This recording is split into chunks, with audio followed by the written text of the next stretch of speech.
Hello and welcome to KLTV News. International news and former Democratic presidential nominee Bernie Sanders recently spoke at the conference of pro-peace advocacy group J Street. Whilst Mr Sanders has been accused of being soft on the Israeli government, that wasn't the case at the J Street conference. Whilst discussing how the United States could assist in bringing a peaceful conclusion to the Israel-Palestine conflict and help end this 50-year occupation, Mr Sanders said, "To oppose the policies of a right-wing government in Israel does not make one anti-Israel or an anti-Semite. We can oppose the policies of President Trump without being anti-American. We can oppose the policies of Netanyahu without being anti-Israel. We must recognise that Israel's continued occupation of Palestinian territories and its daily restrictions on the political and civil liberties of the Palestinian people runs contrary to the fundamental American values." National news, and following on from the story that we brought you from the Canary regarding benefit claimants who had been asked why they hadn't killed themselves yet by Atos employees, we bring news that since that report, more people have come forward with testimonies of the same things happening to themselves.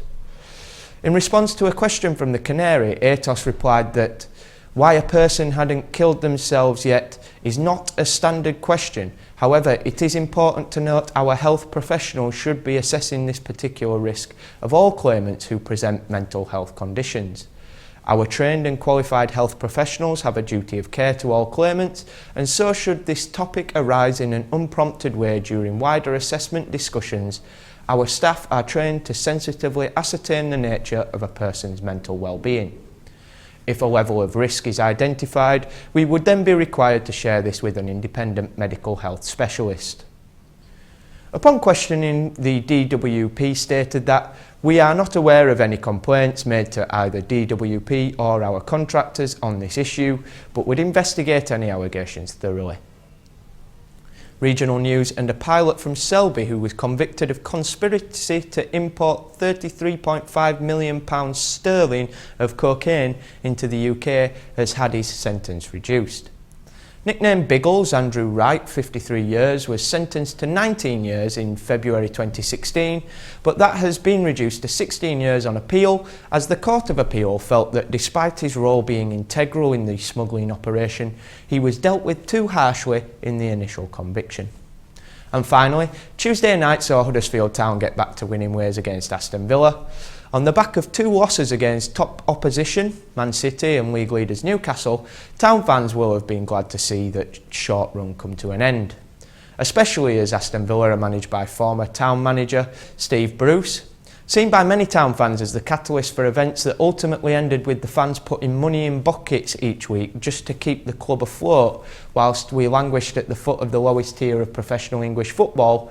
Bruce has always received a frosty reception in Huddersfield. And whilst he has again spent extremely heavily at Aston Villa, there is little to show for the £77 million net spend.